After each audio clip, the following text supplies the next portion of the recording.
안녕하십니까. 7월 25일 수화통역실전 18번째 시간을 시작하겠습니다. 오늘은 음성통역에 대해서 보겠습니다. 음성통역 어떻게 준비할 것이냐라는 부분을 중심으로 좀 알아보겠습니다. 우리가 이제 수어를 전달하는 통역을 할 때 두 가지 부분이 필요합니다. 하나는 청각적으로 듣고 그 다음에 이걸 수화로 하는 부분이죠. 두 번째는 수화를 보고 내가 어떻게 한국어로 할 것이냐라는 부분입니다. 그래서 이제 한국어로 하는 부분을 어떻게 할 것이냐라는 약간 방법적인 부분 중심으로 오늘 말씀을 드리겠습니다. 음성통역. 우리가 이제 수화통역이라는 영역이 있고, 그 다음에 음성통역이라는 영역이 있습니다. 크게. 물론 시험에는 이제 필기통역이라는 영역이 있는데, 그것도 뭐 이 음성통역이라는 이 안에 포함된다라고 보시면 되고, 일단 수화통역과 음성통역. 다시 말하면 뭐 한국어를 듣고 수어로 하는 거, 그 다음에 수어를 보고 말로 하는 거. 어느 게 더 쉬울까라는 부분에 있어서 대부분의 지금 준비하시거나 또 자격증 아직 안 갖고 있으나 또 통역을 하시는 분, 또 자격증이 있어도 그 연수가 많지 않으신 분들을 중심으로 여쭤보면은 수화통역이 쉬워요? 라고 하시는 분들이 꽤 많습니다. 근데 엄밀하게 얘기해서는 수화통역과 음성통역은 같은 수준이에요. 그럼 수화통역이 쉽다라고 하시는 분은 음성통역도 쉬워야 돼요. 무슨 말이냐면 내가 수화를 보고 음성으로 하는 게 약해요. 저게 무슨 뜻인지 못 알아듣겠어요. 라고 하는 부분이 있다면 반대로 내가 수화통역하면서 이 수화로 한 것이 농인이 볼 때 이해가 안 되는 부분이 많다.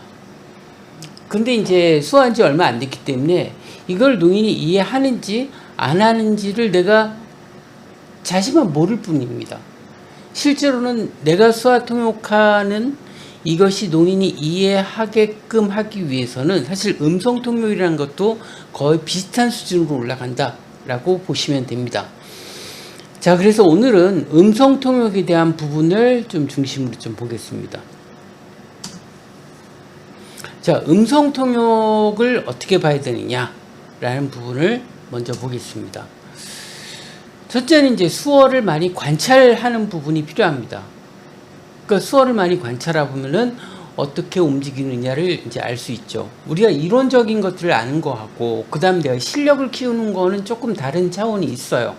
그런데 우리가 실제 실력이 늘고 싶어요. 그러면 수어를 많이 관찰해요. 근데 중요한 거는 같은 데이터를 여러 번 보면서 관찰하는 겁니다. 여러 번 보면서 관찰하는 거. 근데 가장 중요한 거는 보는 방법을 어떻게 할 거냐라는 부분이에요. 우리가 농인이 대화할 때는 시선이 어디로 가냐면은 눈을 향해 있습니다. 눈을 보는 거예요.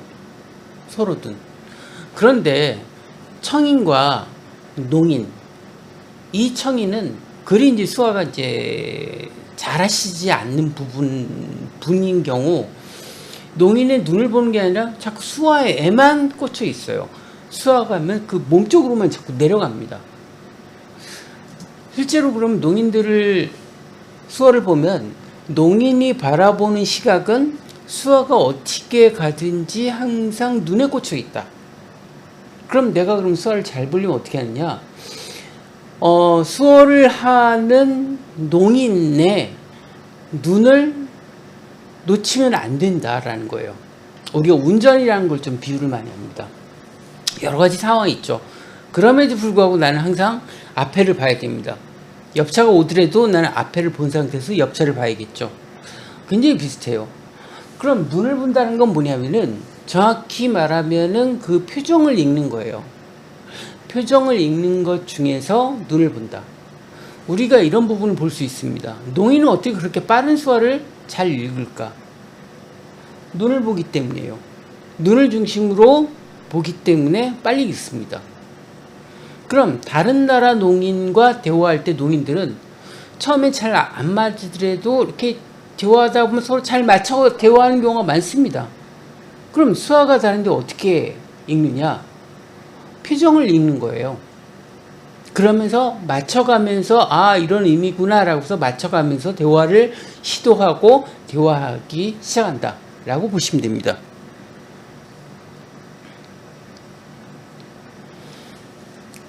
그래서 우리가 청인인가는 처음에 수화를 배우고 눈을 보고 대화하는 거에 아직 익숙치가 않아요. 그래서 어떻게 이제 눈을 보고 하는지를 잘 모릅니다. 그래서 농인은 눈을 보기 때문에 내가 모르는 수화 할지라도 그 부분을 보고 아 어떤 의미겠구나 라고 유추해서 이해하는 부분을 갖고 있습니다. 한국인 경우는 이제 새로운 단어를 갖고 있더라도 그 말에서 갖고 있는 뉘앙스, 강하게 얘기했냐 약하게 얘기했냐 이 패턴을 보면서 우리가 판단하는 능력이 있습니다. 그래서 한국인만이 알 수 있는 패턴이 있겠죠. 그와 같은 것들이 느껴지듯이 수화도 역시 눈을 보고 대화해야 된다. 그래서 어떻게 보면 아이 컨택이 엄청 중요하다. 서로 대화하면서 눈 보고 대화하는 거예요. 근데 이게 굉장히 쉽지가 않습니다. 농인의 눈을 보면서 대화하는 게 쉽지가 않아요. 저도 이제 힘들고 피곤하면 농인들이 수화가 잘 안 보일 때가 있어요. 그러면 일부러 집중해서 눈을 봐야지 라고 해야지 이제 수화의 의미가 들어오기 시작합니다. 그래서 달리 얘기하면 눈 가리고 수화하는 거 보면 잘 못 알아들어요. 그래서 이런 것들도 좀 많이 있습니다. 어떤 거냐면 농인과 대화하면서 표정은 예스고 수화는 아니라고 했을 때, 그러니까 표정이 갖고 있는 정보와 수화가 갖고 있는 정보가 다를 때 농인들은 어느 걸 쫓아갈 것이냐 라고 봤을 때는 표정을 쫓아갑니다. 얼핏 얘기하면은 수어는 틀릴 수가 있어요. 그러나 표정은 안 틀립니다. 자, 이런 부분에서 항상 표정을 봐야 된다. 그럼 여기에서 한번 봐야 될 게 지문자라는 게 있습니다. 지문자 쓰는 게 있죠. 근데 지문자는 실전에서 농인들이 지문자가 굉장히 많이 틀려요. 그리고 보충적으로 수화를 하죠. 그러면 지문자하고 수화가 다를 땐 어디를 쫓아가야 되냐? 수어를 쫓아가야 돼요. 그러면 수어하고 제스처라고 했지만 여긴 표정과 제스처를 이제 플러스한 걸로 이제 보시면 됩니다. 그럼 수어하고 제스처나 표정이 다르다. 그럼 어딜 쫓아가느냐? 여기를 쫓아갑니다.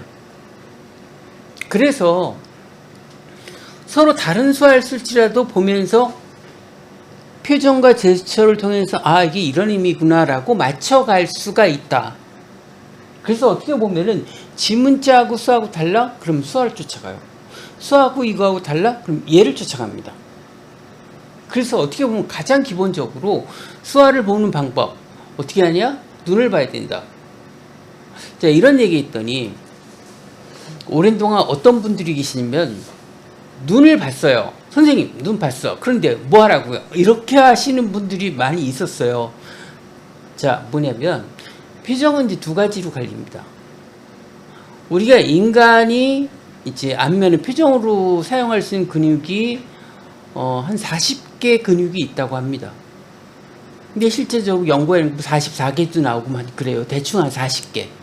그러면 인간이 의도적으로 표정을 지을 수 있는 근육이 뭐냐면 눈에 대한 근육하고 입에 대한 근육이에요.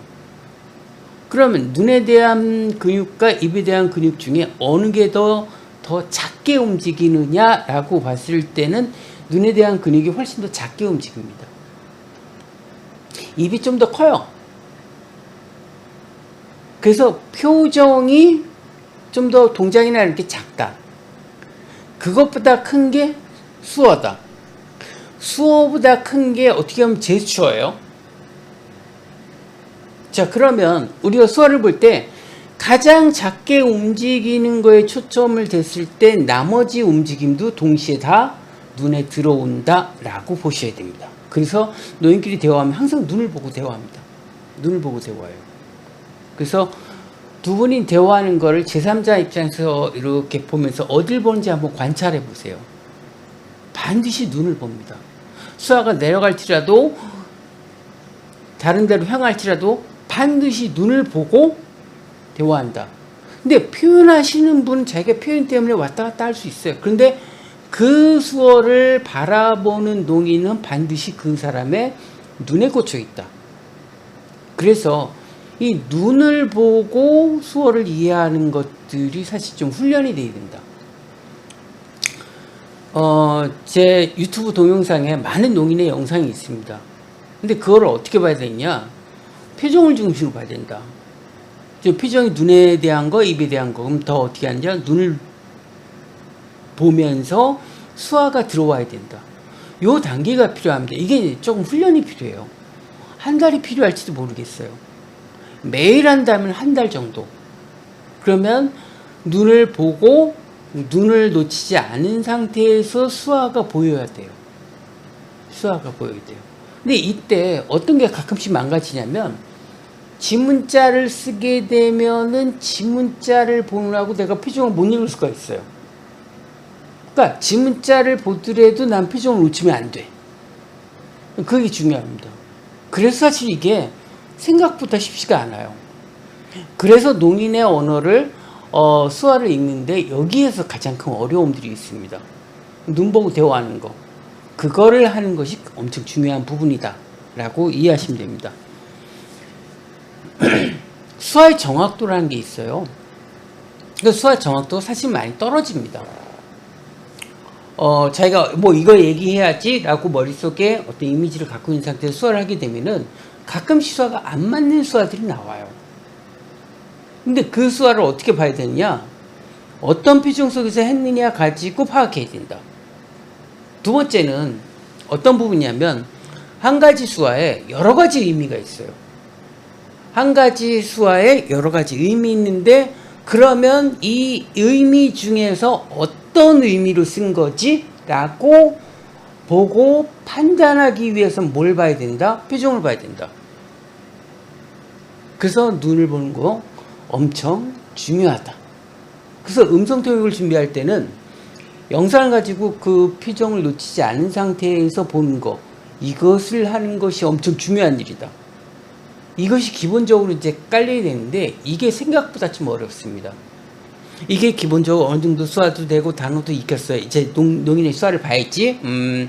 하는데 그 볼 때 어떻게 한다? 표정을 보고 한다. 표정을 놓치면 안 된다. 안 된다. 이렇게 보시면 되고 그 다음에 이제 이런 부분이 있습니다. 우리가 이제 눈으로 보는 요 시야, 각도라는 부분이 있어요. 중심 시야라는 것과 주변 시야라는 게 있습니다. 예를 들어 이런 부분이에요. 내가 눈은 한 1m 정도 있어요. 그때 이제 눈의 각도가 한 15도 정도를 봤을 때 보이는 공간까지가 중심 시야. 그리고 거길 벗어난 부분이 주변 시야라고 합니다. 그러면 중심과 주변을 왜 나누냐? 우리가 수화를 할 때, 이건 이제 수화 통역할 때, 한 1대1 해가지고 하게 되면은, 자, 상대방이 눈을 놓치지 않은 상태에서 어디까지 보이냐면 여기가 끝이에요. 거의 여기가 끝이에요. 이 밑으로 내려가면은 거의 죽은 각도예요. 안 보이는 각도라는 거예요. 농인 여기서 이 내려가서 하기도 했잖아요. 하긴 하는데, 이 위에서 수영이 만들어진 상태에서 내려가는 건 해요. 근데 내려간 상태에서 이걸 변화시키거나 이런 건 거의 하지 않습니다. 그래서 수화를 어떻게 된다? 이 안에서 한다. 그러면 우리가 수화 통역 어떻게 해요? 그럼 필요로 수화를 내가 수화 통역해야 돼. 어떻게 이렇게 하지 않나요? 이거는 수화 체계는 그렇게 있지만 실제 농인들 보면 굉장히 올렸습니다. 필요를 여기다 많이 쓰시는 분이 많아요. 왜? 봤을 때 여기까지가 중심시야다. 다시 말하면 표정과 수화를 동시에 볼 수 있는 공간이 여기다. 그래서 제가 올린 그 영상들 가만히 보면은 어떻게 되어 있냐면 농인들이 이 위의 공간들을 대부분 씁니다. 눈하고 같이 볼 수 있는 이 공간, 이 밑으로 내려가는 경우가 거의 없습니다. 그러면 여러분이 듣고 수화 통역할 때 어떻게 하냐? 이 위 공간을 써서 수화를 하도록 한다. 자, 그러면 이 눈을 보고 할 수 있는 이 공간, 여기를 사용했을 때 일단 이거 표정을 왜 봐야 되냐. 첫 번째는 단어적인 측면에서는 이게 무슨 의미를 쓴 거지? 다시 말하면 좋은 표정을 쓴 거냐 나쁜 표정을 쓴 거냐, 크게는 이제 그런 부분이 있죠. 그 다음 분노에 대한 거냐 슬픔에 대한 거냐, 다양한 표정이 있어요. 그 표정을 이제 읽을 줄 알아야 돼요. 그걸 감지해낼 수 있고 거기 플러스 수화를 해야 된다. 그래서 수화는 항상 표정과 같이 들어가야 된다. 한 동작에 여러 가지 이제 비수지라고 하지만 그 부분이 다양한 거일수록 다양한 음성 통역이 가능하다. 또 그렇게 돼야 되고, 자, 그런 부분이 있습니다. 그래서 이 부분에 하는데, 또 한편으로 이제 우리가 이제 수화 통역이라는 관점을 보면 이 위로 이제 쓰시라고 자꾸 권합니다. 수화를 어떻게 하는데 이렇게 하시라고 내가 권합니다. 자, 이 권하는 방법이 그거 있어요. 뭐냐면은 우리가 수화를 하다 보면은 우리가 수화가 이동하는 거리라는 개념이 있습니다. 처음에 통역하시는 분, 뭐, 한 5년 정도 경력이 있으신 분, 자격증이 없으셔도 이제 통역을 시키면은, 한 1시간 정도 통역하시면 엄청 힘들어 하세요. 엄청 힘들어요. 그러면, 이 공간을 쓰고 통역하면은 2시간도 하고 3시간도 가능합니다. 덜 지쳐요. 무슨 말이냐면은 우리가 머리에 있는 생각하다라고 하면은 여기서 여기까지 이동하는 거리가 짧아요. 그런데 생각하고 하다 하면 이동 거리가 엄청 길다. 일 잘 된다고 생각해 하면 벌써 이동 거리가 짧잖아요. 근데 여기서 일 잘 된다고 생각하면 벌써 이동 거리가 엄청 길어진다. 우리가 수화를 할 때 사실 빨리 하는 개념보다도 난 수화했는데 천천히 하는 것처럼 보이는 게 좋습니다. 천천히 하는 것처럼 보이는 게 좋다. 그럼 잘 이해가 된다는 거죠. 그럼 자꾸 수화를 빨리 하려고 그래. 빨리 하려고 하지 마세요. 이동거리를 좁히면 빨라집니다. 처리 능력이 빨라져요. 그래서 이 공간, 이 중심시야라는 부분, 이 공간을 써서 수화를 하고, 그래서 눈을 본 상태에서 이게 첫 번째 중요한 거고, 수어는 두 번째다. 그래서 이 순서가 바뀌는 순간 수화가 안 보여요. 그래서, 그런 사람이 좀 많이 있습니다. 농인교회를 다니거나 뭐 이렇게 해가지고 어느 정도 좀 수화를 할 줄 아는데 이런 얘기 하시는 분 있어요. 이젠 좀 수화 통역 잘하는 것 같은데 농인 수화를 내가 못 알아보겠어요. 이런 분들이 많아요. 그런 분들이 못하는 것들이 뭐냐면 농인의 수화를 볼 때 수화만 보기 때문에 문제예요. 표정을 1순위 하고 수화가 2순위다. 표정을 놓치면 안 된다. 그게 순서가 뒤바뀌는 순간 이분이 무슨 말하는지 안 보이고, 그 순서를 지켜야 이 사람이 무슨 의도로 이걸 얘기하느냐가 보이기 시작한다. 그러면 이 표정이 보인다는 건 뭐냐면 다음 메시지가 어떻게 흘러갈 것이다 라는 예측이 가능합니다. 그래서 통역이라는 게 가능해진다라는 거예요. 그래서 그런 부분을 이해하시면 됩니다.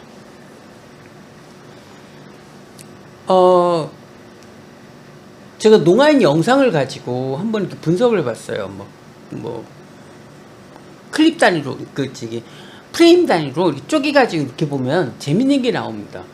뭐냐면은, 수어 단어가 먼저 나올까요? 표정이 먼저 나올까요? 라는 부분이에요. 그래서 재밌는 영상이 있습니다.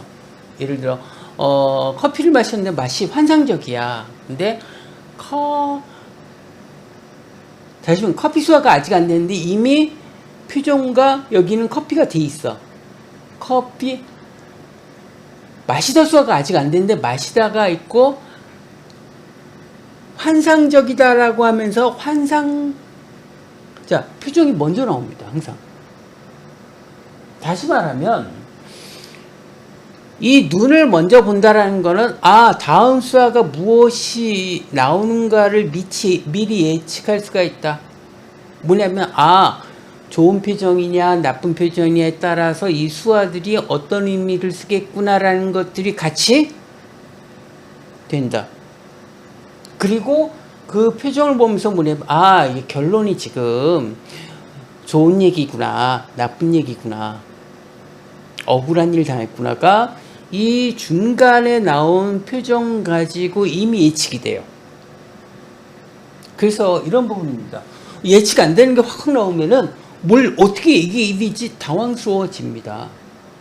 그런데 이런 것들이 예측이 되면 내가 여유 있게 통역을 할 수가 있어요. 수화가 빠를지라도. 그래서 항상 표정을 먼저 읽는 게 엄청 중요하다. 근데 보통은 음성 통역을 교육하는 곳들 보면은 표정에 대해서 거의 얘기를 안 합니다. 그럼 저는 언제부터 표정에 대해서 이제 관심 있게 보고 했느냐? 수화를 배우고 한 20년쯤 지난 다음에 이게 중요하구나. 그래서 자료를 모으기 시작했어요. 20년쯤 지났다면 제가 경력이 어떻게 됐냐? 지금 한 40년 됐습니다. 40년 이제 들어와요. 사실 한 20년쯤 돼서 표정이 중요하다는 게 보이면서 그걸 중심으로 보니까 뭐가 보이냐면 농인들이 왜 그 얘기를 하는지의 의도들이 보이기 시작해요. 왜 이렇게 얘기하는구나. 그렇죠? 말하려는 게 무엇이구나. 우리가 통역에서 중요한 거는 화자의 의도를 파악하는 겁니다. 지금 나온 단어를 내가 말하는 게 통역이 아니에요. 말하려는 의도를 파악하고 그것을 잡아서 다른 도착 언어로 다시 풀어주는 것이 통역 개념이다. 단순히 여기 나온 말을 전하는 게 아니고 이 나온 말을 통해서 이 사람이 말하는 것이 무엇이냐라는 것을 잡아내는 거다. 자, 그런 게 중요한 게 수화로 표현하는 이런 부분은 때로는 이 수어는 다른 농인들한테 설득하기 쉬운 방법으로 수화가 전달될 경우가 되게 많습니다. 그러니까 다른 농인이 볼 때는 굉장히 설득력이 있어요. 그런데 청인의 설득의 방식에 이게 맞느냐? 안 맞는 경우도 있습니다. 이건 모든 언어가 마찬가지예요. 그래서 뭐냐면 말하려는 의도가 무엇인지를 내가 캐치를 하는 것이 중요하다. 그리고 B 언어로 했을 때 그럼 어떻게 하느냐? 이렇게 합니다. 근데 거기까지 하기에는 쉽지가 않아요. 그러면 이제 기본 단계는 뭐냐? 눈 보는 게 좀 훈련되어야 된다. 기본 단계에서. 눈을 보면서 수화가 보는 거예요. 그것이 엄청 중요하다. 이따가 이제 어떻게 훈련할 것이냐라는 부분도 같이 하는데, 우리가, 훈련할 때는 손이 움직여주는 것들이 실제 도움됩니다. 작게라도 하는 것이. 여러분 이제 수화통역 한다 그러면 눈으로 수화통역 아니 거울 보고 수화하는 것을 이렇게 하셔야지 그 작업을 하는 횟수가 늘어야 실력이 든다. 반드시 거울 보고 어디 이 위로 쓴다. 이 내려가지 않게 한다라고 생각하고 표정의 변화를 주면서 한다. 그게 이제 가장 중요한 부분이다라고 생각하시면 됩니다. 그래서 수화 중심으로 우리가 수화를 할 때 중요한 것이고, 그랬을 때 농인의 눈을 보고 수화를 같이, 그 수화를 보조적으로 본다 생각하시면 돼요. 그럴 때 왜 저런 의미의 수화를 하느냐가 이해가 된다. 그래서 우리가 수화만 봤을 때는 의미가 파악이 안 됨에도 불구하고 표정을 보고 하면은 의미가 파악이 됩니다. 근데 그게 조금 훈련이 돼야 돼요. 우리가 마라톤 한다. 그럼 처음에 가볍게 걷고 이런 것들이 좀 훈련이 돼야 돼요. 그래서 근육이 늘어야 돼요. 무슨 말이냐면은 우리가 보는 이 어떤 사고의 근육을 늘려야 돼요. 보는 능력. 그래서 농인들은 수화를 굉장히 빨리 해도 바로 알아차리죠. 청인 경우는 그만큼의 어떤 보는 근력이 훈련이 안 되다 보니까 아직 그게 부족할 때가 있어. 그럼 어떻게 하냐? 눈 보고 하는 거예요. 자, 그렇게 이해하시면 됩니다. 그럼 이제 실제로 농인들이 수화를 했어. 그럼 저걸 어떻게 이해할 것이냐, 어떻게 해석할 것이냐를 크게 이제 두 가지로 생각할 수 있습니다. 하나는 이제 문장식 통역이라고 할 수 있고, 문장식 수화. 하나는 약간 농식이라고 할 수 있는 부분이 약간 수화식. 이 두 부분이 있는데, 이게 농인마다 수화를 어떤 패턴으로 하냐가 좀 다양합니다. 그래서 문장 중심, 다시 말하면 수화를 어느 정도 문장력이나 이런 것들이 확보이 되고 난 다음에 수화를 사용하시는 분들은 문장이 많이 기반이 되어 있다. 그럼 나온 수화나 이런 것들을 문장이라는 틀 속에서 많이 넣어야 돼요. 그래야 해석이 돼. 그 다음에 그 농식이라고 할 수 있는 수화식이다 라고 하는 분들은 그걸 문장에 끼워 맞히는 순간 안 돼요. 무슨 말인지 해독이 안 됩니다. 그거는 이제 국어 틀에서 좀 벗어납니다. 그래서 크게는 약간 문장식 하는 이런 패턴이면은 문장 틀에서 저걸 끼워 넣어서 어떤 단어를 썼을지를 잡아야 되는 부분이고, 두 번째는 이게 수화식이다. 농식이다. 그러면 그거 중심으로 봐야 돼요. 근데 보통은 이게 확연히 구분되느냐, 중간에 어느 정도 섞인 정도가 나옵니다. 그래서 문장식에 좀 많이 들어가 있는 사람, 그 다음에 수화식이 많이 드는 사람, 이게 섞여 있는 사람, 그게 이제 이것만 하고는 별로 없고 대부분 조금씩 섞여 있어요. 근데 어느 쪽에 좀 더 비중이 있느냐가 좀 달라지고, 이런 경우 있습니다. 이제 본인이 이제 나는 농인교회 다니고 있어요 라고 하시는 분들도 있어요. 내가 만나는 농인하고는 대화가 돼요. 문장식으로 잘합니다. 이럴 분들이 있어요. 문장식으로 잘하는데 그분하고 소통하는 거는 문제없다. 근데 문제는 우리가 수어를 통역하는 능력은 그 사람이 나한테 얘기할 때는 나한테 맞춰주는 경우가 많습니다. 나한테 맞춰주는 거예요. 그러면 그 사람 실제 수화를 알려면 그 사람이 다른 농인가 하는 수화를 내가 보고 두 수화를 다 이해한다? 그럴 때 수화를 안다라는 개념이 들어가요. 그래서 코드 체인징이라는 용어를 씁니다. 그래서 농인인데 수어를 이제 배우신 분이야? 그럼 그거에 맞춰서 하겠죠. 수화 통역사야? 그럼 그거에 맞춰서 해줘. 농인이야? 그래서 농인이 어떤 패턴을 자꾸 바꿉니다. 그래서 사실은 난 농인하고 대화 잘 된다고 생각했는데 알고 보니까 그 사람이 다른 농인하고 대화한 거 보니까 난 못 알아보겠어? 라고 그러면 난 사실 수화를 못 알아본 거예요. 어쨌든 어떤 수화든 문장식이든 이런 개념이 있다. 그래서 이런 수화적인 방식이 어느 정도 이제 쌓이면 솔직히 저는 문장식 수화하시는 분들 음성 통역하기가 가장 어렵습니다. 어떤 문장을 썼는지 모르겠어요.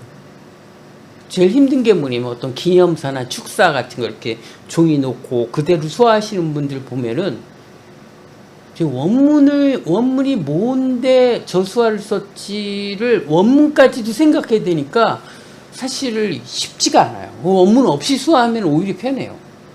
어쨌든 이 국어적인 부분, 수화적인 부분.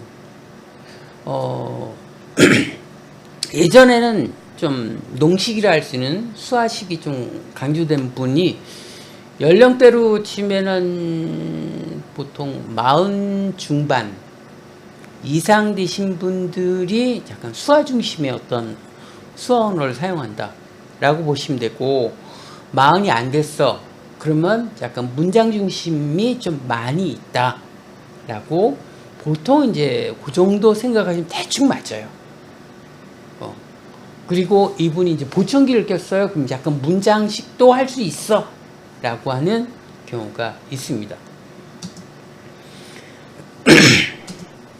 그래서 이제 두 가지 부분이 있고, 그 다음에 이제 하나 더 생각할 거는, 우리가 이제 수화를 봤어요.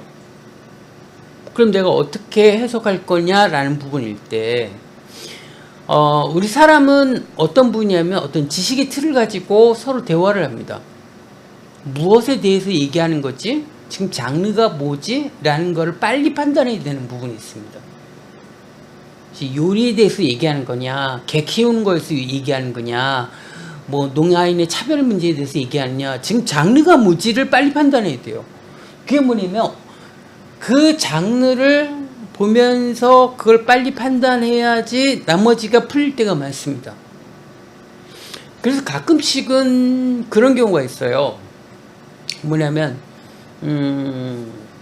수화통역 시험이나 이렇게 봤을 때 실제 연수가 많은 사람보다 연수가 적지만은 젊은 사람들이 합격을 좀 많이 하더라. 실제 실력은 부족해. 왜 그러냐. 뭐 이런 얘기가 있었습니다. 그건 이제 음성통역에서 차이가 지는데, 뭐냐면은 젊은 사람들은 일단은 세상에 대한 많은 지식을 머릿속에 집어넣은 상태예요. 그러다 보니까 저수화를 보면서 내 지식의 어떤 부분과 매치되는 얘기지를 찾아가지고 매칭시키면서 얘기합니다. 어떻게 보면 그 수화를 보고 하는 게 아니라 그 수화를 보면서 어떤 지식의 어떤 분야에 대한 걸 얘기하는 건지를 찾는 부분이 중요한 거죠. 이런 것 중에 이런 거죠. 어떤 장문형이 있고 단문형이 있어. 그럼 제목이 있어. 그러면 제목에 있는 부분의 지식을 알면 알수록 상대방의 수화를 보고, 아, 저 얘기를 하는구나. 이게 좀 쉬워진다라는 거예요. 그래서 우리가 수화 가능성에 대한 그래프 보면 그 랭귀지에 대한 거, 랭귀지, 그 다음에 지식, 두 가지가 일단 중요하죠. 그래서 언어 기술과 어떤 지식 기반, 그 실제로 지식 기반을 무시할 수가 없어요. 어떤 부분에 대해서 얘기하는 거지? 은행 갔어. 근데 은행 시스템인데 몰라. 그럼 통역을 못해요. 특히 종교 같은 게 더 심하죠. 저는 불교에 대해서 몰라. 근데 불교하는데 통역 수화 잘하니까 너 불교 저거 하는 거 난 모르겠어. 무슨 말인지 이해 못해. 또 그분이 하는 걸 내가 또 이해를 못해요. 그거는 지식 기반이라는 거예요. 그래서 우리가 그럼 이런 것들은 어떻게 우리가 준비를 하고 할 수 있을까요? 라는 부분일 때는, 예전에는 매일 신문을 읽는 어떤 습관을 들이세요 라고 많이 권했습니다. 지금은 그런 것보다도 약간 이제 뉴스를 매일 보는 걸 좀 습관을 들이시라고 해요. 근데 뉴스가 어떤 패턴이냐면 오늘 정치 문제 났으면 정치만 주구장창 얘기합니다. 뭐 사회 문제는 주구장창 얘기해요. 그래서 사실은 별로 도움이 안 돼요. 뭐냐면은 그럼에도 불구하고 뉴스 보려고 유튜브 틀면 어떻게 해요? 자기가 보고 싶은 영역만 돼. 나머지 것들을 못 봅니다. 그래서 가급적 이 장르가 다 있는 뉴스 1시간짜리 이런 부분이 있어요. 뭐 KBS 같은 경우는 날 12시 뉴스나 이런 부분들이 정치, 경제, 사회, 문화까지도 다 들어가 있어요. 아니면 이제 토요일날 뉴스 같은 것도 있어요. 그런데 대체적으로 장르가 다 있어. 스포츠까지. 그런데 우리가 시험이나 이런 걸 준비할 때 스포츠는 별로 안 중요한 거야. 스포츠 빼. 그 다음에 시험을 준비하시는 분은 정치 얘기 안 해요. 시험에 안 나와. 정치는 일단 빼. 근데 이제 일단은 정치라는 게 여러 가지 다루고 있으니까 일단 들어두면 좋아요. 그래서 듣긴 듣는데 그건 가능한 한 매일 1시간씩 하면 좋겠다. 그것 중에 이제 마감 뉴스나 뭐 이런 부분들 그래도 장르별로 좀 돼 있어요. 매일 1시간은 듣자. 1시간이면 좀 30분에도 자꾸 들어요. 자꾸 듣는데 자 그러면은 들으면서 그러면은 내가 수화 실력을 늘리고 싶은데 수화를 실제하면 손이 안 움직여요. 이렇게 하는 경우도 많죠. 이제 그런 경우가 있습니다. 이미지 트레이닝이라는 방식이 있어요. 뭐냐면 메시지를 들으면서 나는 머릿속에 수화하는 내 모습을 떠올리면서 계속 수화하는 거예요. 그럼 의외로 실제 손이 움직이는 것보다도 수화가 굉장히 빨라요. 그리고 하다가 이거 아닌 것처럼 빨리 교정이 돼요. 그래서 자꾸 내가 수화하는 모습을 떠올려서 그 메시지를 듣는 거예요. 그러면 좀 더 좋은 방법이 뭐 있을까요? 우리가 듣고 이제 연습할 때 우리가 화면을 보고 이제 하면 좋지만은 실제 내가 어떤 통역을 실력을 늘리고 싶어. 그럼 어떻게 되냐면 화면을 보지 않고 소리로만 듣고 수화하는 연습을 해야 된다. 자, 소리를 들으면서 그 다음에 이 모습에서 내가 이건 어떤 장면이야 라고 떠올리는 부분 있죠. 현실하고 안 맞을 수도 있어요. 그럼에도 불구하고 내가 그 머릿속에 이미지를 떠올리게 하는 것, 그 이 떠올린 이미지 가지고 내가 수화하는 것. 그래서 꼭 손이 안 움직여도 된다. 뭘 생각하면서 자기 모습으로 이미지로 자기가 상상으로 수화 통역하는 것. 굉장히 중요한 부분입니다. 어쨌든 우리가 문장이 좀 많이 가미된 수화를 보면서 이해할 것이냐. 그러면 내가 머릿속에 문장을 좀 장착하고 이거 보면서 끼워 맞추면서 해야 된다. 수화식이냐 뭐 그런 거에 좀 다를 수가 있습니다. 그 다음에 지식에 대한 결국 어떻게 뭐냐면은 어떤 지식을 갖고 있느냐. 내가 좀 통역사에게 필요한 지식은 이제 두 가지를 얘기해요. 하나는 일반적인 지식이고 특정 분야 전문 지식, 어려운 용어 빼가지고 쉽게 얘기하면 넓고 얇은 지식, 하나. 두 번째, 내가 의뢰받은 통역에 대해서는 깊은 지식, 이 두 가지가 필요하다. 근데 일단은 넓은 분야에 있어서 지식이 필요하다. 그렇게 하시고 일단은 뉴스나 이렇게 자꾸 들으면서 저게 뭐지? 하고 찾아보면서 자꾸 하는 이런 습관을 좀 들이셔야 돼. 저게 저런 소리구나. 딥 러닝 하면 저거 뭐지? 깊이 배워. 이러면 안 되잖아요. 그래서 그런 부분도 우리가 어떤 의미인지 자꾸 찾아보고 하는 부분이 필요합니다. 정말 다행인 건 최근에 이제 챗 GPT가 굉장히 좋아졌어요. 그래서 예전에 모르는 거 인터넷 뒤지고 그러면은 막 엉뚱한 소리에 설명들이 되게 많았어. 근데 챗 GPT가 의외로 설명을 좀 잘 합니다. 그런데 얘를 사용할 때 주의할 게 있어요. 얘도 거짓말을 참 많이 해요. 자기 추정되는 거 막 이렇게 자기 상상도 막 얘기해요. 그래서 근거에 의해서 얘기하라고 꼭 얘기를 하면은 얘가 정신 차려가지고 네 알겠습니다 다시 할게요 뭐 이렇게 잘합니다. 그래서 그런 부분을 좀 참고하셔서 이게 뭐지? 모르면은 챗GPT 물어보면 잘 설명을 해줘요. 그래서 그 부분 많이 활용하시면 요즘은 그게 도움이 많이 됩니다. 요 부분에서 우리가 이제 지식 기반이라고 했을 때 우리가 메시지 정리를 어떻게 보냐면은 우리가 통역이라는 개념 속에서는 이제 세 가지 형식을 잡습니다. 뭐냐면은 우리가 이제 언어학에서 얘기하는 거, 그다음 커뮤니케이션에서 얘기하는 거 보면 보통은 언어를 몇 가지로 보냐? 한 5가지로 봐요. 근데 통역에서는 3가지 유형으로 봅니다. 통역은 뭐냐면은 일단 내가 상대방한테 전하기 위한 언어들이죠. 그렇게 이제 분류했을 때는 3가지 형식이 있다라는 거예요. 하나는 설명식이에요. 어떤 걸 설명하는 부분이죠. 그리고 또 하나 누군가를 설득하기 위한 부분이죠. 그 다음에 누군가를 감동을 주는, 눈물을 흘리거나 웃거나 이런 부분이죠. 그래서 그런 부분까지도 우리가 형식에 따라서 여러 가지 장르를 충분히 많이 하시는 게 좋습니다. 그럼 이제 우리가 기본적으로 알아야 될 게 뭐냐면 사회복지에 대한 것들은 기본적인 지식을 좀 알고 있어야 됩니다. 실전에 그런 것들이 많이 나와요. 실전에는 사회복지에 대한 거, 그리고 요번같이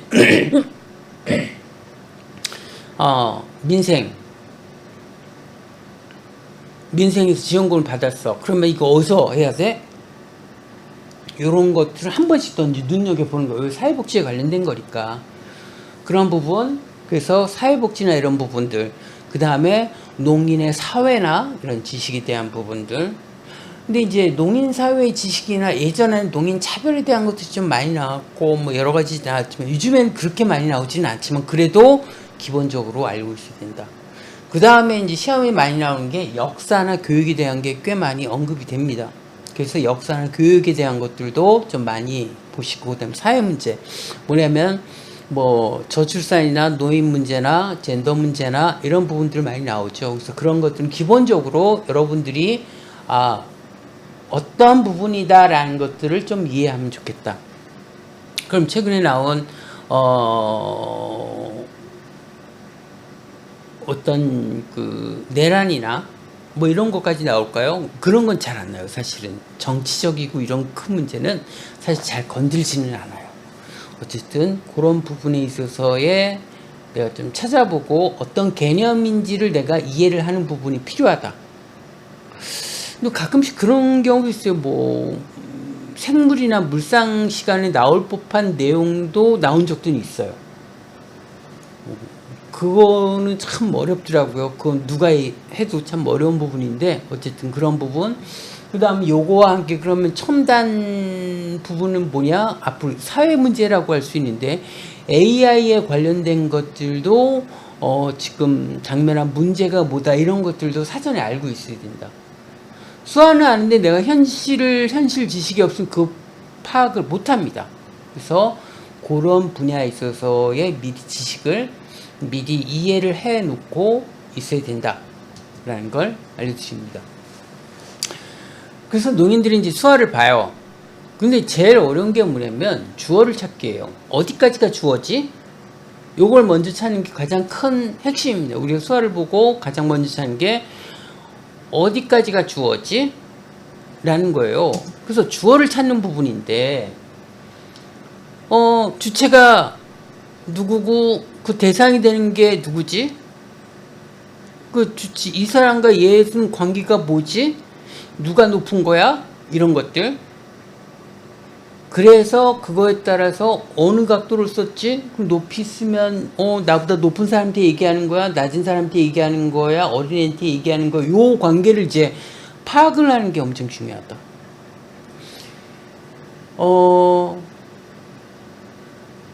정확히는 뭐냐면은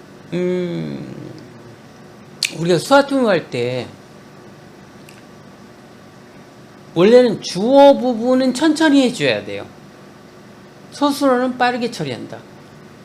상대적으로. 농인들의 수어에서 주어가 상대적으로 천천히 나가요. 그리고 주어 부분을 찾는 대표적인 것 중에 하나가 고개를 한 번씩 끄덕여요. 자, 고개를 한 번씩 끄덕이는 게 눈이 한 번씩 크거나 고개를 끄덕이거나 눈썹이 올라가나 눈 크거나 고개 우리는 보통 세 가지로 많이 보는데 그런 부분이 있을 때는 나는 이렇게 할 때 이렇게 됐죠. 그럼 눈이 들어가는 거예요. 거기까지가 주어구나라고 이해할 수 있는 부분이에요. 가끔씩 보면 뭐냐면 복합어가 있기 때문에 이게 어디까지가 주어지 이게 헷갈리면 안 돼요. 잘 사는 아마 잘 사는 고개 언제 끄덕이냐면 할 때만 했어요. 그럼 잘 사는 약간 형용사적인 표현이다. 그리고 잘 사는 그가 잘 나가는 개가 하나의 주어 부분이다. 라고 이제 이해를 할 수가 있어요. 그 고개를 언제 끄덕이냐?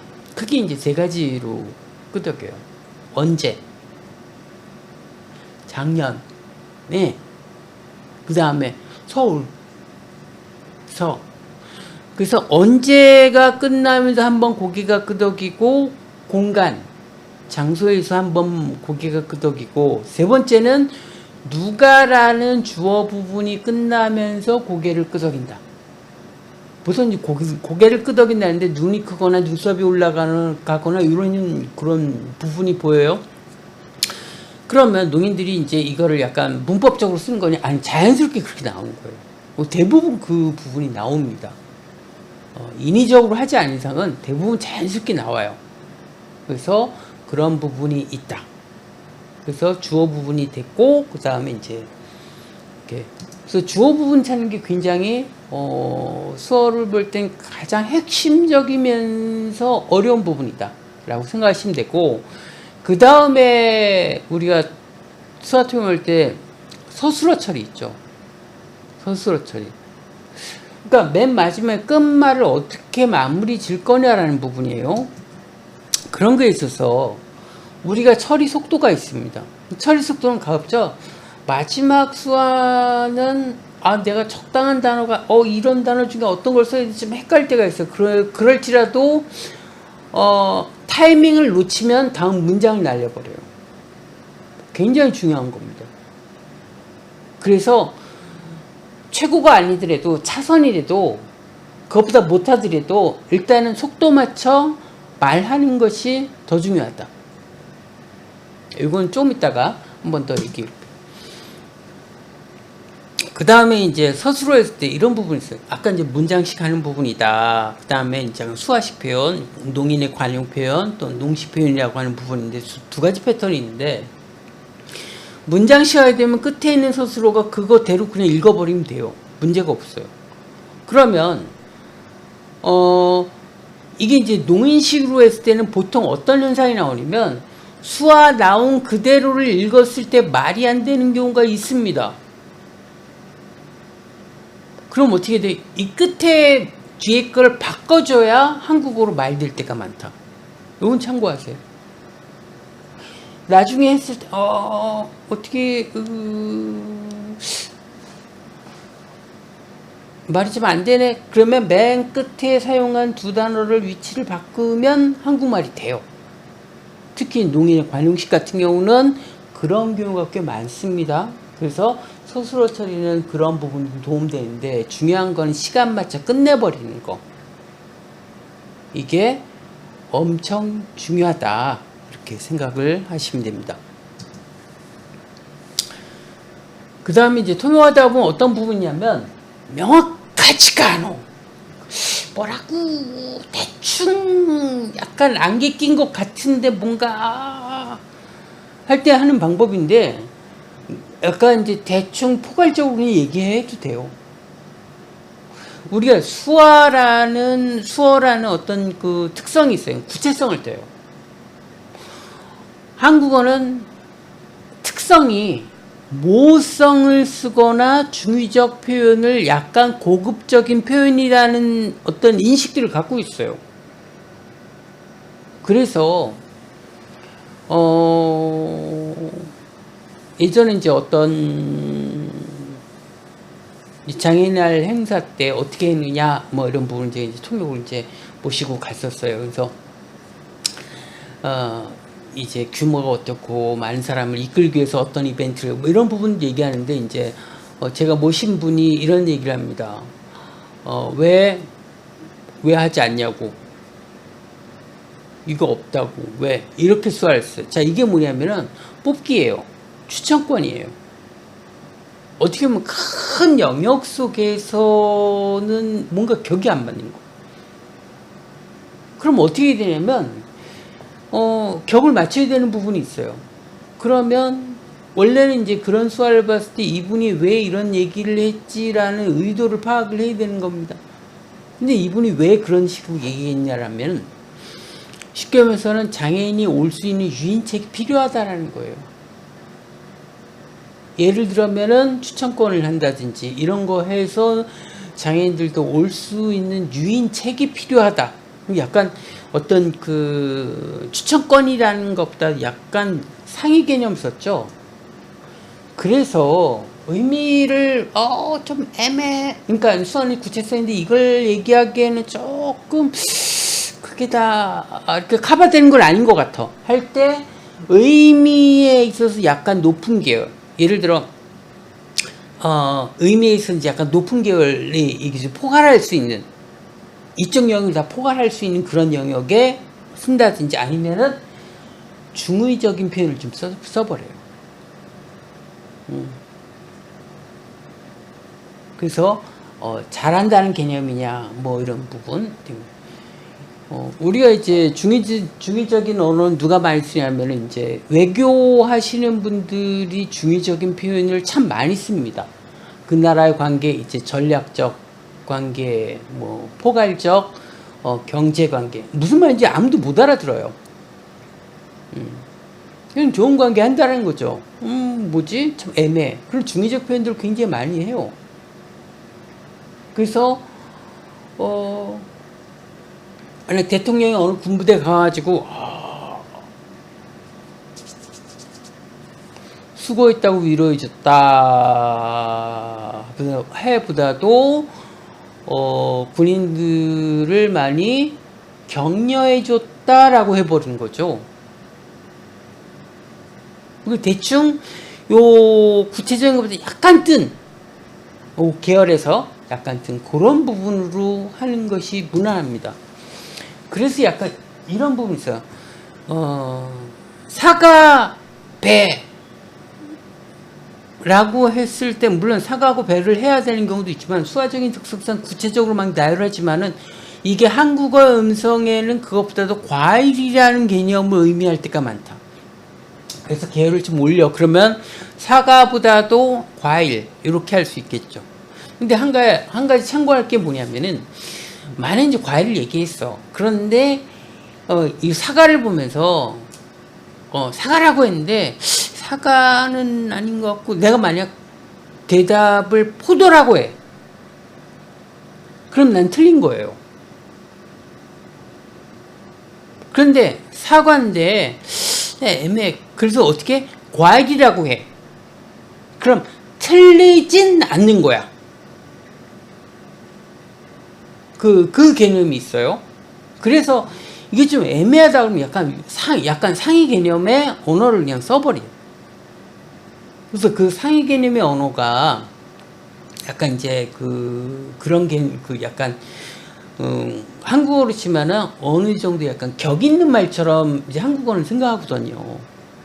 그래서 사실 이제 높으신 분이나 나이 드신 분들은 업무 지시할 때 구체적으로 막 이거를 선테두리를 하나 말고 2줄 반 그려 이렇게 구체적으로 안 하죠.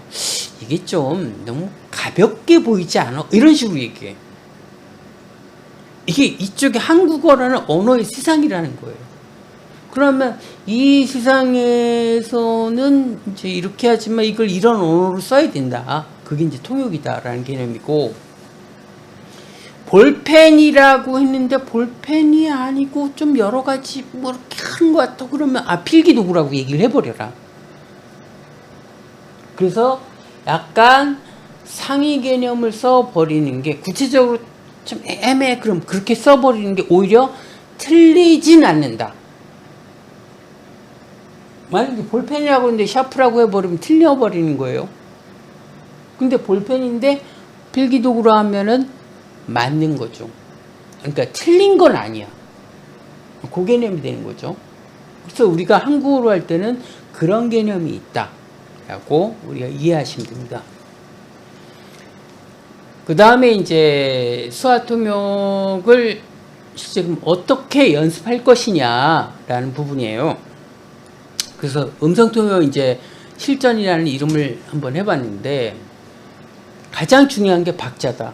그러니까 제가 올린 영상들이 되게 많아요. 그거 가지고 이제 음성통역 하시면 돼요. 그걸 연습할 수가 있어요. 그런데 눈으로 보면은 실력 안 늡니다. 무조건 말을 하셔야 돼요. 근데 이때 제가 올린 것들이 조금씩 이제 느리게 해놓긴 했어요. 그래도 그거 연습하시면 됩니다. 근데 어떻게 하느냐? 일단 메시지를 알든 못하든 그 사람의 눈에 초점이 되면서 말을 해요. 말을 하면서 박자를 맞춰가지고. 자, 이 수화가 끝나면 보통 이제 한 문장이 끝나면 하나, 둘, 요 정도의 내 음성 통역이 끝나야 돼. 이것보다 늘어진다? 실전은 못 써먹습니다. 그러니까 한 개 끝났어. 하나, 둘. 그럼 대충 다음 단어가 나오기 직전이 돼요. 그럼 그 정도에 내가 끝내줘야 된다. 그래서 제가 원래 많이 영상을 보시면서 하시는데 이런 부분이 있어요. 연습하는데 방법이 있어. 박자가 좋아. 엄청 중요하다. 말로 했을 때 말하는 속도를 그 수화의 속도에 맞게끔 막 얘기를 해야 돼요. 하는데 연습이기 때문에 틀려도 좋아요. 틀려도 관계없어요. 박자를 맞추는 게 더 중요합니다. 틀려도 관계없어. 그리고 중요한 게 뭐다? 눈 보는 걸 놓치면 안 된다. 그리고 같은 데이터를 여러 번 반복해야 됩니다. 여러 번 반복해야 돼요. 그래야 늘어요. 그래서 박자를 그렇게 맞춰서 해야 된다. 그 다음에 이런 부분이 있어요. 이제 이 영상을 보시는 분들 이제 시험을 준비하시는 분도 막 있고 그래요. 그런데 어떤 부분이 있냐면 장문형이든 단문형이든 첫 문장 끝나고 다음 문장 했는데 이 끝마무리를 못 해버리거나 머물거리면 다음 문장하고 머릿속에서 막 섞여버립니다. 한 문장 끝내면 그 박자에 맞게끔 끝내버려야 돼요. 마침표를 하라는 거예요. 그런데 이 마침표 못하시는 분이 하다 보니까 두 문장 섞어서 얘기하시거나 필기 시험을 때도 그렇게 하시는 분이 꽤 많습니다. 그럼 같이 다 날아갑니다. 그래서 두 문장은 문장 두 개로 하라는 게 그런 뜻이에요. 그래서 반드시 마무리하고 그게 혹시 틀릴지라도 마무리하고 남기시라. 그렇게 권합니다. 우리 이제 음성 통역하게 되면 이제 우리가 지금 있는 것도 되지만 어느 정도 조금 훈련되면은 같은 거 하면 이제 예측이라는 것이 돼야 됩니다. 그래서 그런 부분은 되는데 그걸 어떻게 하냐? 표정과 몸짓을 보면서 예측을 해야 돼요.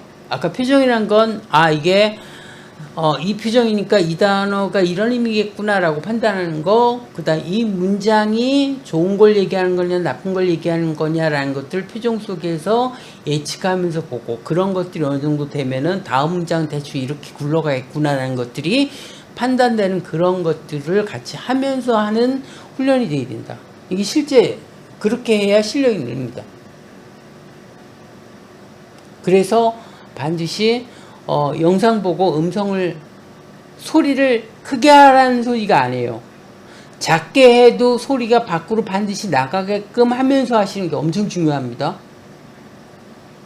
그렇게 하시면서 연습을 해야 된다. 그래서 통역이라는 부분 속에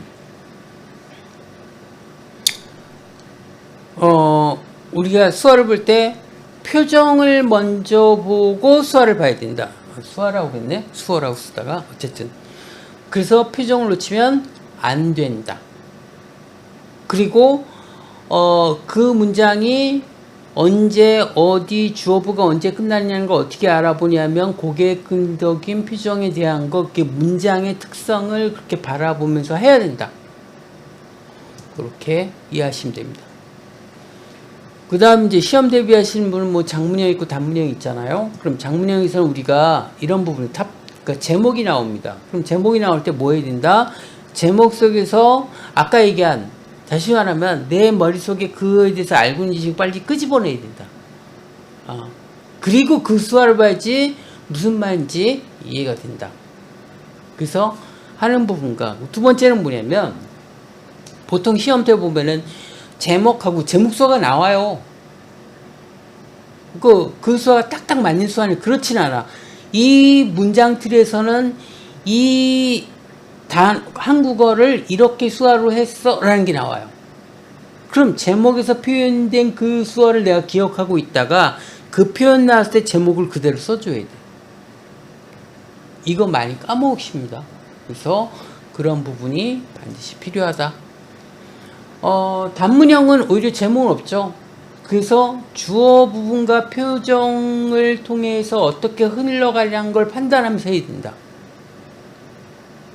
그 다음에 서술어는 가급적 경제성의 원리, 다시 말하면은 짧게 치자.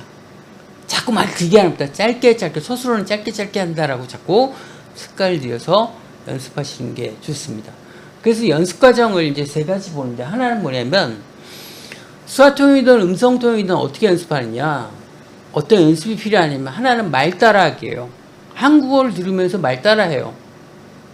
여러분 안녕하십니까, 만나서 반갑습니다. 그러면 똑같이 여러분 안녕하십니까, 여러분 안녕, 바로 뒤이어서 쫓아가는 거. 자, 그러면 말만 쫓아가는 게 중요한 게 아니라 이 말을 쫓아가는데 나는 따라간다 생각하면 안 되고, 음성을 들었을 때는 내가 아나운서처럼 남들이 들려야 돼요.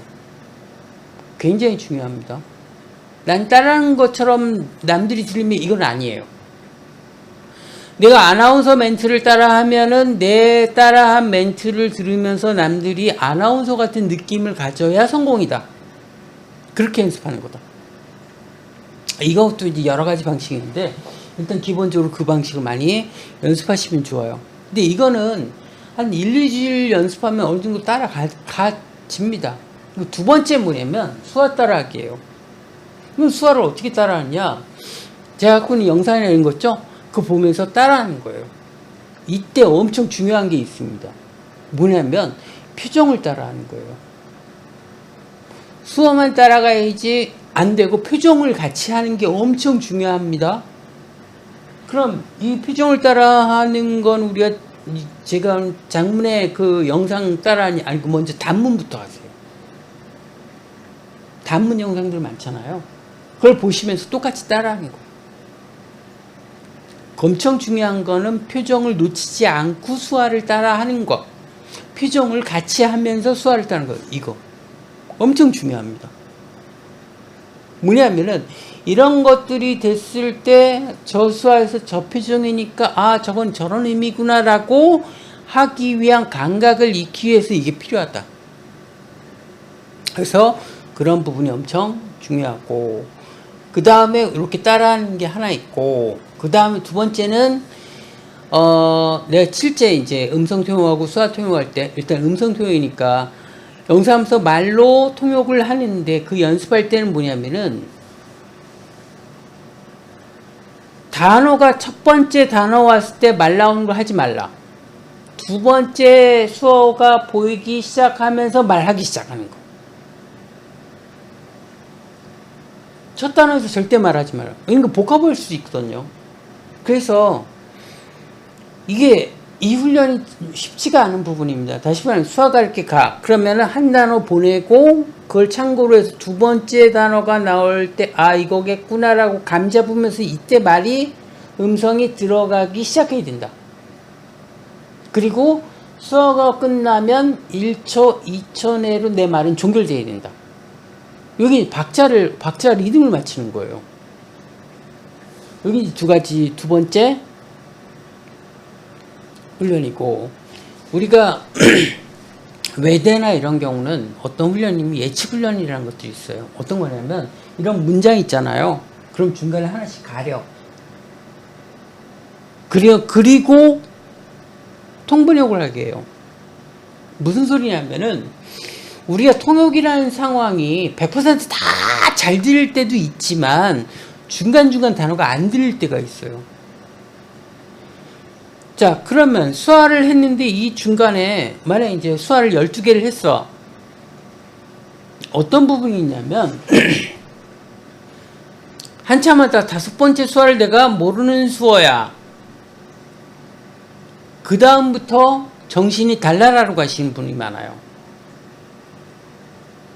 실제 시험 보다가 저 5번째 단어가 뭐지라고 꽂히는 순간 그 다음에 싹 망하시는 분들이 꽤 많아요. 시험 중인데 내년 시험 어떻게 할지를 고민하시는 분도 있어요. 그럼 연습을 어떻게 하면, 하다가 그 수화가 내가 100% 다 아는 수화가 아닐 때가 있죠. 그거 좋아요. 그럼 그거 어떻게 해요? 표정과 앞뒤 흐름에 따라서 적당한 말들을 넣는 훈련들이 돼야 돼요. 그거에 따라 서술어를 처리해라. 요 부분의 연습이 엄청 중요하다라는 말씀을 드립니다. 오늘은 음성 통역에 대한 부분, 어떤 게 중요하고 어떻게 연습해야 되느냐라는 부분들의 가이드 역할의 어떤 영상을 해봤습니다.